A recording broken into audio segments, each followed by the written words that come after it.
우리가 지난주에는 대화의 상대가 인간이었어요. 사람을 향해서 해야 될 말과 해서는 안 될 말, 불행을 주는 말과 행복을 주는 말을 했고, 오늘은 이제 우리가 하나님을 향해서 대화를 하고 사는데, 하나님 앞에서 저주를 받는 말이 있고 복을 받는 말이 있어요. 자, 그러면 이제 우리가 복 받는 말은 하나님께 영광을 돌리는 말을 하면 복이 임해요. 무슨 말? 하나님께 영광을 돌리는 말을 하면 복을 받는데, 그 영광 돌리는 말의 가장 대표적인 게 뭐냐? 하나님을 자랑하는 말이에요. 무슨 말? 하나님을 자랑하는 말. 두 번째가 찬양. 세 번째가 감사예요. 이거 너무나 잘하는 말들인데 실질적으로 우리 삶 속에서 그런 말들을 많이 하고 살아야 돼요. 시편 20장 7절부터 띄워주세요. 시작. 혹은 병거 혹은 말을 의지하나 우리는 자랑하리로다. 아멘. 사람들은 자기의 권력, 자기의 실력, 자기의 능력, 자기의 재산을 자랑한단 말이에요. 저 병거나 말을 의지한다는 말은 자기가 가진 것을 의지하고 그걸 자랑하고 살고, 그걸 의지할 뿐만 아니라 그걸 자랑하고 산단 말이에요. 그러나 우리는 누구를 자랑해요? 하나님을 자랑하고 사는. 이걸 왜 하나님이 기뻐하시냐? 근데 성경에 보면 자랑하지 말라는 게 있어요. 고린도전서 3장 18절 21절. 자, 여기 보면 누구든지 사람을 자랑하지 말래요. 근데 우리가 하루를 살면서도 자랑하는 말 참 많이 하고 삽니다. 근데 주로 누굴 자랑하고 살죠? 제일 자랑 많이 하는 게 누구예요? 자식 자랑. 그거보다 더 심한 자랑이 있어요. 손주 자랑. 그건 아무도 못 말려요. 근데 성경은 사람을 자랑하지 말래요. 아멘. 예레미야 9장 23절 말씀. 시작.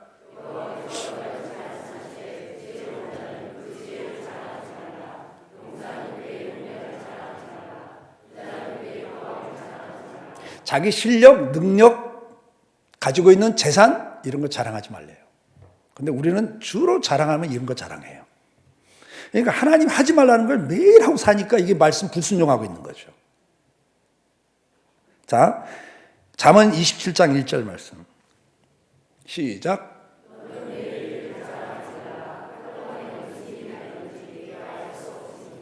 그 다음, 내일 일을 너희가 알지 못하는도다. 너희 생명이 무엇이뇨? 너희는 잠깐 보이다 없어지는 안개니라. 너희가 도리어 말하기를 주의 뜻이면 우리가 살기도 하고 이것저것을 하리라 할 것이거늘 이제 너희가 허탄한 자랑을, 이러한 자랑은 다 악한 것이다. 참 악한 것을 우리가 매일 하고 살아요.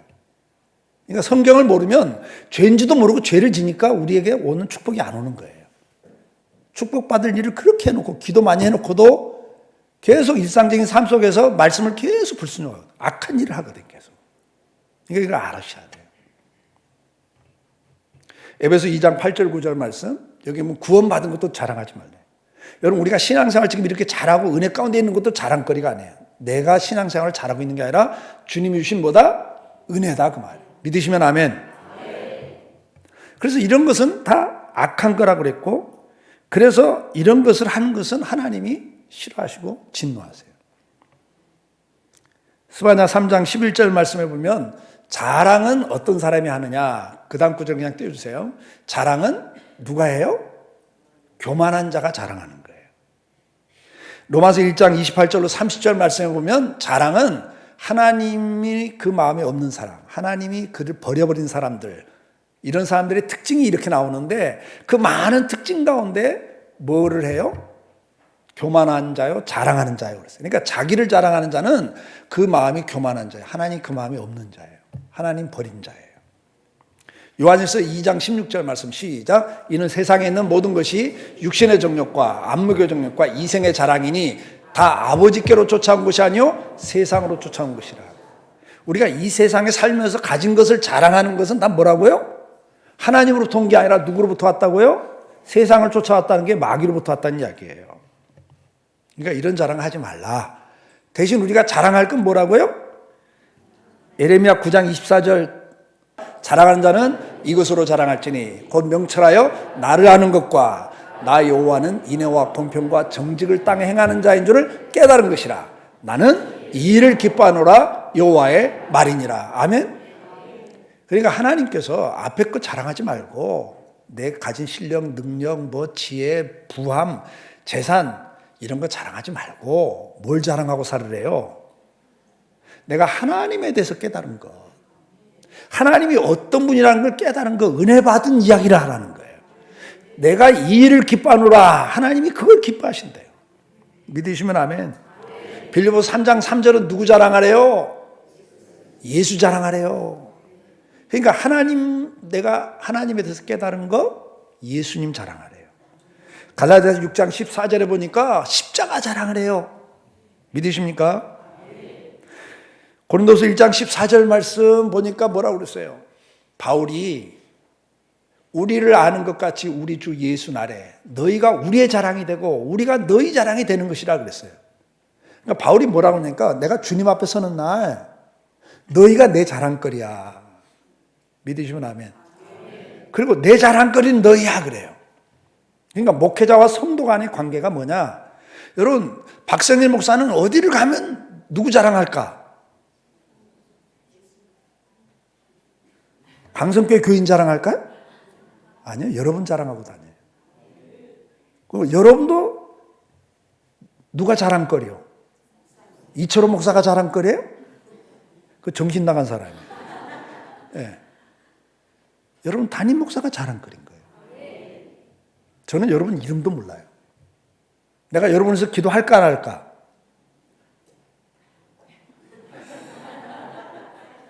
뭘 기도해? 내가 기도할 사람이 얼마나 많은데. 그러니까 착각하시면 안 돼요. 그러니까 우리는 목회자와 성도 간의 관계도 서로가 자랑거리라고 주님이 말씀하세요. 자, 그러면 우리가 이제 하나님을 자랑하고 살아야 되는데 뭘 자랑하냐니까 하나님이 어떤 분인가를 깨달은 걸 자랑하래요. 이걸 다른 말로 하면 간증을 하라고 말해요. 간증. 내가 누구를 만나든지 어떤 상황이든지 누구 자랑해야 돼요? 내가 만난 예수님. 내가 받은 하나님에 대한 은혜. 그리고 하나님이 이런 분이야. 그걸 자랑할 때 하나님이 기뻐하신다는 거예요. 제가 남매를 키우는데 우리 딸이 고등학교 때 엄마한테 엄마 나는 아빠가 참 고마워. 그래서 왜? 그러니까 아빠가 목사님인데 설교한대로 안 살면 내가 얼마나 힘들겠어. 근데 아빠가 그렇지 않고 말씀대로 살려고 몸부림치는 거 보니까 참 나는 아빠가 고마워. 그리고 아빠를 존경해. 그랬다는 거예요. 그 말을 우리 아내가 저한테 전달해 주더라고요. 듣는 내 기분이 어떻게 됐겠어요? 뭐 자식 안 키워본 사람 몰라요. 자식이 나를 자랑스럽다고 할 때처럼 부모에게 기쁨이 없는 거예요. 그래 안 그래요? 안 키워봤구나. 모르시는 거예요. 그게. 너무나 큰 기쁨인 거예요. 근데 한두 달 후에 우리 딸이 어느 날 나한테 오더니 아빠 나 용돈만 3만 원만 걸더라고요. 내가 얼마 줬다고요? 10만 원 줬다니까요. 아 이게 우리 딸이 지금 40인데 고등학교 때니까 옛날에 10만 원이면 큰 돈이에요. 그 10만 원 줄 때 얘가 놀래갖고 그냥 아빠 하고 끼안으면서 고맙다고 그러더라고요. 걔는 3만 원만 달라는데 한 10만 원을 주더라니까. 그때 내가 깨달은 게 있어요. 아, 구하는 것보다 넘치게 주신다는 게 바로 이런 거구나. 하나님을 기쁘게 해놓으면 내가 구하는 것보다 넘치게 줘. 난 그때 그걸 깨달았어요. 옆에 있는 분에게 한 말씀 하세요. 평소에 잘하셔야 돼요. 그러니까 평소에 하나님 앞에 잘해놔야지. 평소에는 하나님 그냥 신경도 안 쓰고 언짢게 해놓고 필요할 때만 와가지고 아버지 좀 도와주세요. 그러면 여러분 같은 도와주고 싶은 마음이 있겠다 없겠다? 없죠. 하나님도 우리와 같은 마음이 있다니까요. 감정이 있어. 슬퍼하고 기뻐하고 분노하시고. 이해가 되시죠? 하나님이 기뻐하는 게 뭐냐니까 우리가 막 어디 가든지 하나님을 자랑할 때요. 하나님을 자랑할 때. 그냥 권사님들이 만나고 누구를 만나든 간에 이야기할 때 뭐 정치 이야기, 경제 이야기, 사회 이야기, 애 키우는 이야기 뭐 이런 이야기 할 때 은근히 다 자기 자랑하는데 그 자리에서 여러분들은 주제를 바꿔가지고 내가 예수 믿고 나니까 이렇게 좋아. 막 그런 어떤 이야기 할 때 야 나도 그랬어. 그때 우울증 걸렸었어. 근데 내가 예수님 만나고 아니면 내가 신앙생활 하다가 은혜를 받았는데 나는 그 우울증 수준에서 자살까지 생각했는데 내가 하나님께 은혜를 받고 내 마음에 평안이 찾아오고 내 마음에 감사가 회복이 되고 그래서 내가 오늘 이렇게 살게 되었노라고. 하나님에 대해서 깨달은 걸 자랑할 때 하나님이 너무 기뻐하시는 거예요. 자기 자식들이 자기를 자랑하니까. 마태복음 10장 32절 33절 말씀. 여기 보면 하나님께서 우리에게 뭘 말씀하냐면 사람들 앞에서 너희가 나를 시인하면 나도 마지막 심판대에서 너를 시인할 것이라 그래요. 그러나 너희가 사람들 앞에 나를 부인하면 내가 마지막 심판대 앞에서 너를 부인할 것이다 그래요. 믿으십니까? 여기 마태복음 10장 32절에 보면 우리가 하나님 앞에서 사람들 앞에서 한 것이 하나님 앞에 한 거라고 말씀한단 말이에요. 우리가 복음을 부끄러워하고 전도를 부끄러워해요.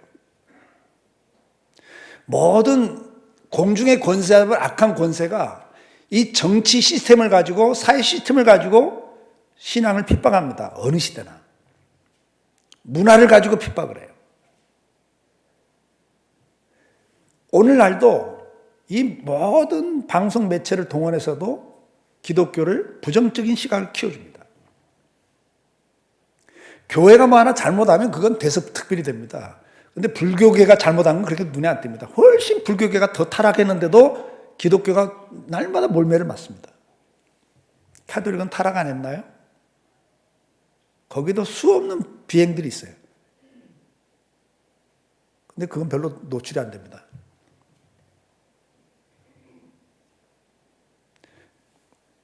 여러분들 기억하셔야 돼요. 그래서 우리가 누구 앞에 가면 예수 믿는 게 부끄러워. 사람들이 막 교회 욕을 하고 있으면 집사인데도 거기서 말을 못하고 가만히 듣고 있어요. 그 정도면 괜찮아.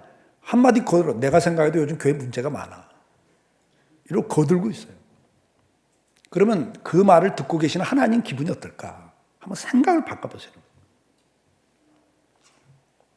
디모데후서 2장 12절에 뭐라고 그랬어요? 우리가 주를 부인하면 주도 우리를 부인하실 거라고 그랬어요. 여러분. 그러니까 사람들 앞에서 내가 예수님을 부인해. 그게 부인하는 행위거든요. 안 믿는 척하고 모르는 척하고 부인이죠. 우리가 일상적인 삶 속에서 복받을 일을 못하고 있어요. 사랑하는 성도 여러분, 제가 가깝게 지내는 목사님이 계시는데 두 분이 형님 동생 하는 사이인데 어느 날 기분이 안 좋아하고 무슨 일이 자꾸 트러블이 생겼어요. 그러고 막 이제 언성이 높아졌어요. 그러니까 그 건너방에 있던 그 목사님 아들이 나오더라고. 나오더니 그 이제 형님 동생한테 동생 되는 친구가 이제 막 형님 되는 목사님한테 막 뭐라고 그러니까 아들이 나오더니 아이 목사님 우리 아버지한테 왜 그러세요? 아 그러지 마세요. 말리더라고.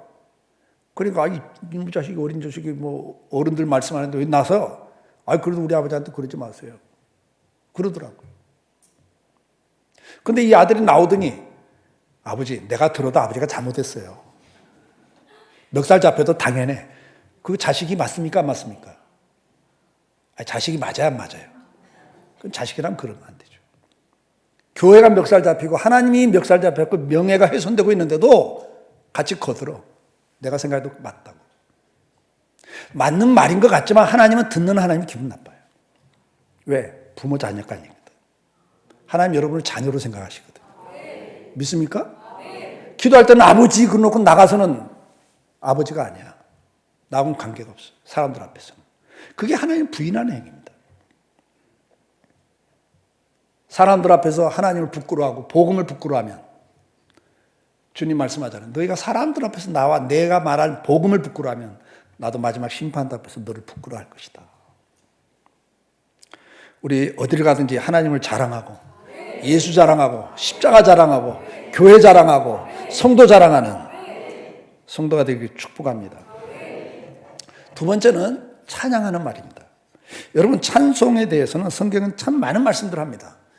같이 읽습니다. 예수 그리스도를 말미암아 항상 찬미 제사를 드리자. 이는 그 이름을 증거하는 입술의 열매니라 그랬어요. 이게 참 희한한 말씀이에요.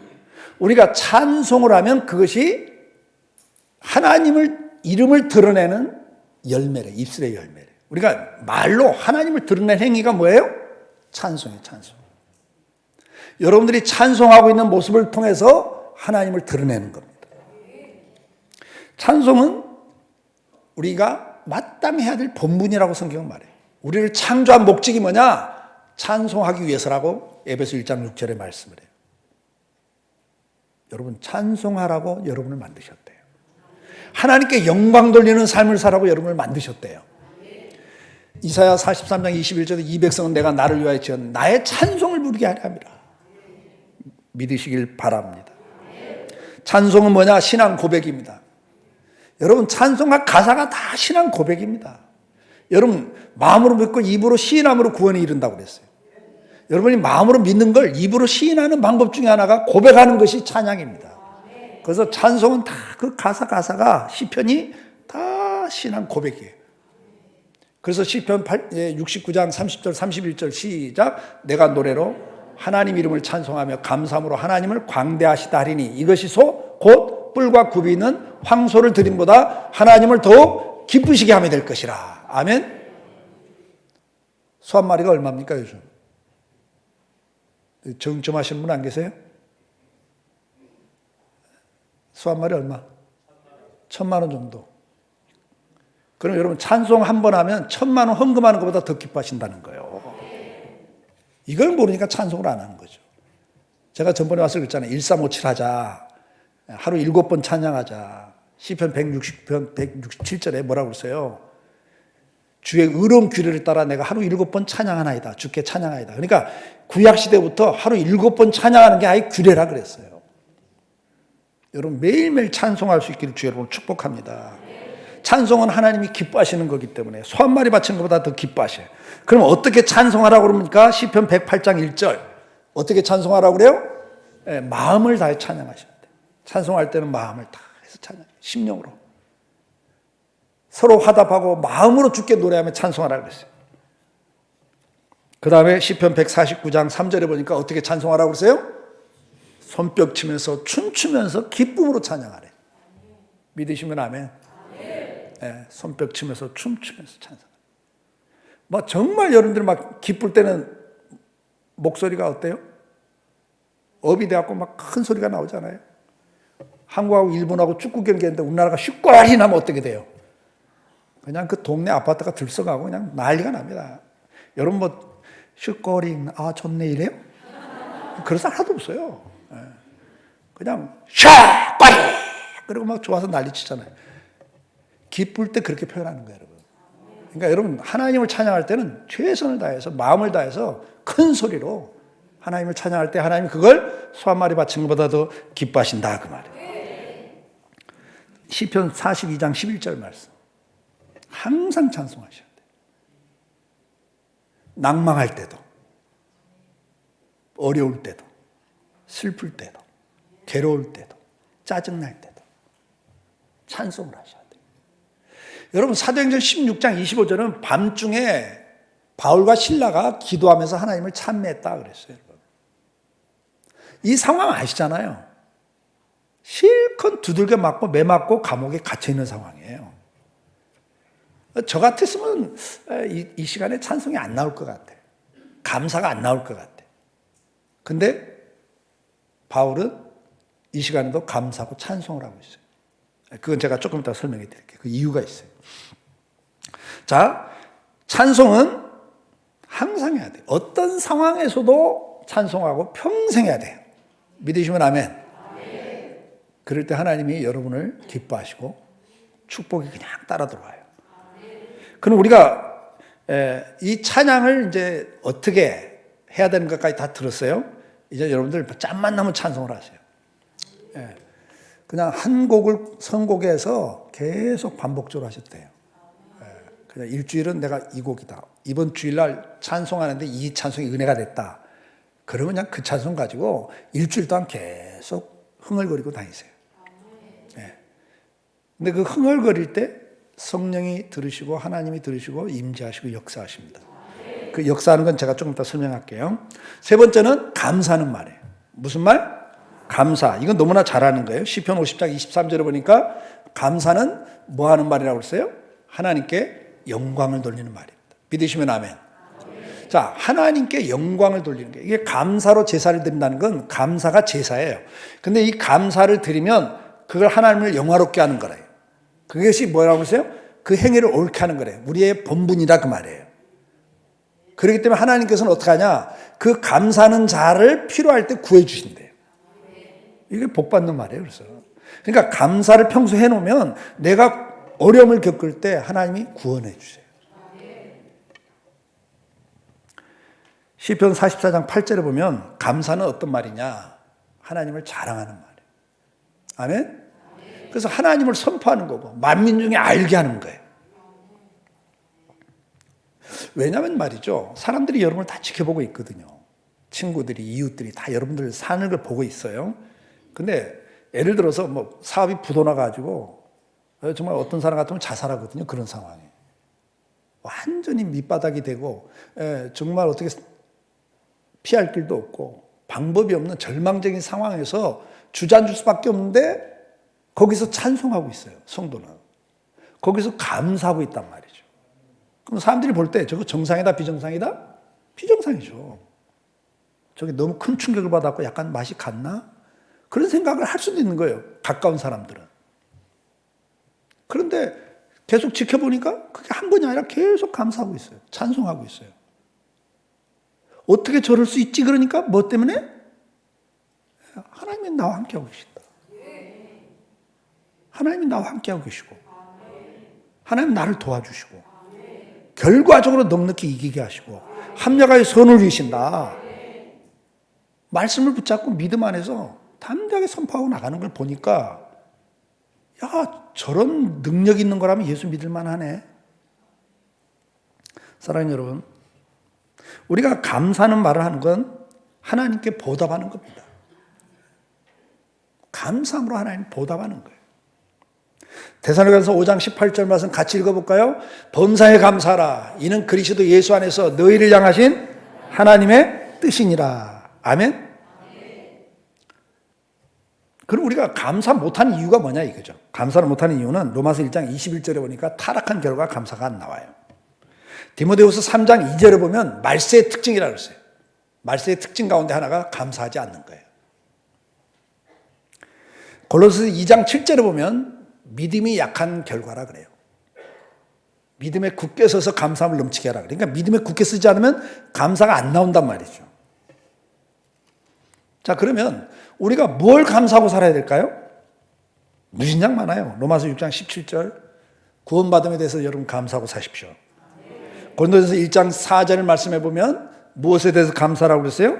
은혜 주심에 대해서 감사라고 그랬어요. 데살로니가서 1장 3절에는 믿음이 자라는 것에 대해서 감사라고 그랬어요. 시편 138편 4절에 보니까 뭐라고 그랬어요? 말씀 들음을 감사라고 그랬어요. 오늘 이 자리에 있는 게 감사한 거예요, 여러분들이. 믿으십니까?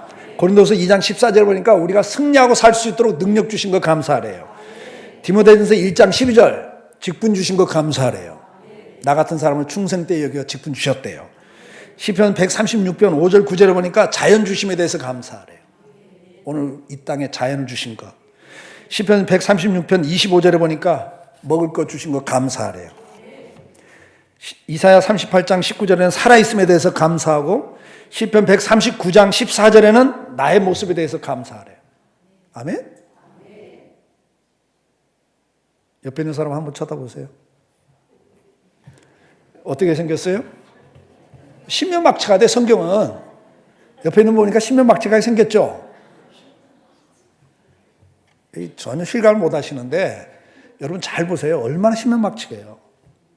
지금 지구상에 80억 인구가 있는데 똑같은 사람이 있다 없다? 없다니까. 이건 하나님만 할 수 있는 일이에요, 여러분. 이 좁은 얼굴에다가 눈, 코, 입, 귀를 똑같은 위치에서 박아놓는데 80억이 달라. 이건 사람이 할 수 없는 일이에요, 이건. 그러면 지상에 하나밖에 없는 걸 뭐라고 그래요? 그건 보물일 가운데 국보급 보물이라 그래. 지상에 하나밖에 없으면. 그럼 여러분 옆에 있는 분이 누구요? 한마디 하세요. 그동안 몰라봐서 죄송합니다. 여러분들 나에 대해서 자존감을 가지고 살아야 돼. 나는 유일무이한 존재다 말이에요. 하나님이 보배롭게 여기고 하나님 나를 귀하게 여기고 특별하게 만드신, 믿습니까? 그거 감사라고요. 그러니까 언제 어떻게 될지 몰라. 그렇게 만드는 목적이 있다고. 이해가 되세요? 장단점이 다 있는 거예요. 다니엘서 6장 10절에 보면 다니엘이 죽음 앞에서도 감사하고 있단 말이에요. 죽는 거 알면서도 감사하고 있는 거예요. 여러분 살다 보면 그럴 때가 있다 없다. 이해가 안 될 때가 있어요. 하나님 이렇게까지 할 필요가 있어요? 바울이 그랬을 것 같아요. 저는 죄를 하겠다고 서원하고 난 다음부터 인생 정말 모든 명예 다 버려놓고 가는 데마다 매를 맞고 감옥에 갇히고, 매를 한두 맞은 게 아니잖아요. 40에서 하나를 가만 태장을 뭐 4번인가 맞고, 그 다음에 30에서 하나 가만 태장 5번 맞고, 완전 골병 든 사람이에요. 근데 이번에 또 유럽으로 전도하러 갔고 유럽에 딱 들어갔더니 그냥 첫 성에서부터 2개 맞고 감옥에 갇혀 있는 거예요. 저 같으면 그럴 거예요. 하나님 왜 때려요? 그냥 가두지. 내가 안 맞아봤으면 너 십자가 고난 좀 맛봐봐. 뭐 이러니까 아멘 할 텐데 이미 만시가 됐는데 여기 가두는 이유는 알겠다. 이게 이 안에 있는 죄수들, 간수들에게 복음 전하고 오케이. 근데 왜 때려서 가두냐 그 말이에요. 그냥 가두시지. 그거 아는 손 들어봐요. 하나님 뜻 알아요, 여러분? 난 지금도 모르겠어요. 왜 그렇게 하시는지. 이해가 안 될 것 같아. 그러니까 바울도 초저녁에는 감사를 안 했어. 밤 늦은 시간에 그래요. 뭐 아파 죽겠는데 지금 막, 그리고 그 지하 감옥이라는 게 뭐 요즘 같은 콘크리트 바닥 되고 맨 흙바닥에 물섬에 나오고 벌레들 기어 나오고 막 그 열악한 환경인데 온몸이 지금 막 맞아가고 죽을 맛인데, 근데 조금 시간 지나니까 정신 차리고 그거 한 게 감사하면서 찬송하는 거예요. 여러분 어떻게 그렇게 할 수 있죠? 왜 밟으면 밟았지 비비는데도 감사할 수 있냐고요. 이유는 딱 한 가지입니다. 여러분들 제가 예를 들 때 그 예를 들어요. 한국하고 일본 축구 경기가 국가 대표가 붙었어요. 일진일퇴를 하는데 막 우리나라 수비 선수가 실수하고 막 노마크 찬스를 미끄러 넘어지면 노마크 찬스를 줘갖고 일본 공격이 그냥 슛 때리면 심장이 어떻게 돼요? 중계 보다가 심장이 막 그냥 초긴장, 그러고 슛 그러면 그냥 혈압이 확 올라갔다가 쓰러졌고 가는 사람도 있잖아. 우리 동네에서 그 중계보다 죽은 사람이 있어요. 그 다음에 또 우리나라 선수가 막 들어갔는데 저쪽에서 넘어져갖고 노마크 찬스 슉 그런데 그냥 똥볼 차버려. 그러면 어떻게 돼요? 뭐 나와 막? 욕 나오죠. 네가 국대 맞아. 야 조기 축구도 그거 넣는다. 막 이래가면서 막 흥분하고 욕했다가 막 쇼크 먹었다 막 이러죠. 근데 중계 시간에 못 봤어. 근데 뉴스를 들으니까, 퇴근하면 뉴스를 들으니까 3대2로 역전승했다고 뉴스를 들었어요. 그 다음에 집에 와서 이제 재방송 보는 거예요. 재방송 볼 때 막 그렇게 열받아요? 막 슛 노마크 찬스도 막 심장이 떨리고 막 우리나라 선수가 똥볼 차면 욕 나와요? 아니죠. 그때는 어떻게 봐요? 아이 뭐 그럴 수도 있지 뭐 괜찮아. 여유 있게 본단 말이죠. 그 차이가 뭐예요? 똑같은 경기인데 실황 중계 볼 때하고 재방송 볼 때하고 왜 그렇게 차이가 나죠? 네, 결과를 알고 있으니까 그런 결과. 저와 여러분들은 결과를 알고 있잖아요. 믿습니까? 우리는 하나님께서 함께하고 있는 사람들이잖아요. 합력할 선을 이루신다고 로마서 8장에 말씀하잖아요. 결과적으로 넉넉히 이기게 하신다고 그랬잖아요. 내가 비록 실수해서 잘못 판단해서 잘못된 일을 결정해갖고 실수해서 문제가 생겼어도 그것 때문에 고통은 당하지만 하나님이 그대로 망하지는 않게 하시고 다시 어떻게 해요? 그것을 합력하여 선을 이루시도록 만들어 가신 결과를 우리는 알고 있잖아요. 우리가 결과를 모르고 살 때와 결과를 알고 살기 때문에 우리가 오늘 당하는 상황 속에서 찬송과 감사가 있는 거예요. 사랑하는 성도 여러분, 오늘 저와 여러분들은 어떤 상황에서도 찬송과 감사할 수 있길 축복합니다. 마지막 찬양과 감사의 결과는 역대하 5장 13절입니다. 나팔 부는 자와 노래하는 자가 일제히 소리를 발하여 여호와를 찬송하며 감사하는데 나팔 불고 재금치고 모든 악기를 울리며 소리 높여 여호와를 찬송하여 가로되 선하시도다. 그 자비하심이 영원히 뜨다 하며 그때 여호와의 전에 구름이 가득한지라. 찬양과 감사가 있는 곳에 하나님이 임재했다 그런단 말이에요. 찬양하는 곳에 하나님은 함께 하세요. 근데 여러분들이 반대로 원망하고 불평하고 하는 데는 마귀가 함께해요. 그래서 더 안 좋은 저주받는 쪽으로 가게 돼 있어요. 여러분들이 찬양과 감사하면 그곳에 하나님이 함께 하세요. 슬퍼도 눈물 나도 정말 짜증나고 힘들어도 그 자리에서 바울처럼 다니엘처럼 하나님을 찬양할 수 있기를 주의 이름으로 축복합니다. 이해는 안 되지만 감사를 입으로 고백할 수 있기를 축복합니다. 하나님 그때 함께 하세요. 역대하 20장 21절 22절 말씀 같이 읽습니다. 백성으로 더불어 의논하고 노래하는 자를 택하여 거룩한 에봇을 입히고 군대 앞에 행하여 여호와를 찬양하며 이르기를 여호와께 감사하세. 그 자비하심이 영원하도다 함께 하였더니 그 노래와 찬송이 시작될 때 여호와께서 복병을 두어 유다를 치러 온 암몬 자손과 모압과 세일산 사람을 치게 하심으로 저희가 패하였으니. 우리가 찬송하고 감사할 때 임재하시는 걸로 끝나는 게 아니라 역사를 시작해요. 믿으시면 아멘. 세일, 모압, 암몬 자손들이 연합군을 형성해서 유다를 치러 와요. 그럼 이 연합군을 형성할 때 자기들끼리 외교를 하고 그래서 서로 만나고 그래서 우리 혼자서는 이스라엘 치기 힘드니까 힘을 합쳐서 이스라엘 치고 저 땅을 우리가 차지하자. 저 유다의 식민지로부터 우리가 벗어나자. 이렇게 회의를 할 때도 하나님은 살아계셨지만 역사하지 않았어요. 그들이 회담에 성공해갖고 연합군을 형성하고 쳐들어올 때도 하나님은 살아계셨지만 역사는 안 하고 계셔요. 전쟁이 시작될 때도 하나님은 가만히 계시고 있어요. 막 그 전에 미리 쳐부숴주면 얼마나 신나겠어요. 미리 다 그들의 회담할 때부터 어긋장 놔가지고 다 회담이 깨지게 했으면 얼마나 좋겠어요. 근데 하나님은 그때는 일 안 하시더라고요. 쳐들어와도 가만히 계셔요. 근데 언제 움직이시더라? 이스라엘 백성이 그 전쟁터에 나가면서 속엔 두렵고 떨미 있지 않았겠어요? 전쟁을 하는데. 근데도 그 입술로 그들이 감사하면서 하나님을 찬양할 때 하나님께서 역사하시더라고 말이죠. 이 사실을 믿으시고 어떤 상황에서도 좌절, 절망, 원망, 불평, 비난하지 마시고 그 자리에서 찬송할 수 있기를, 감사할 수 있기를 주의 이름으로 축복합니다.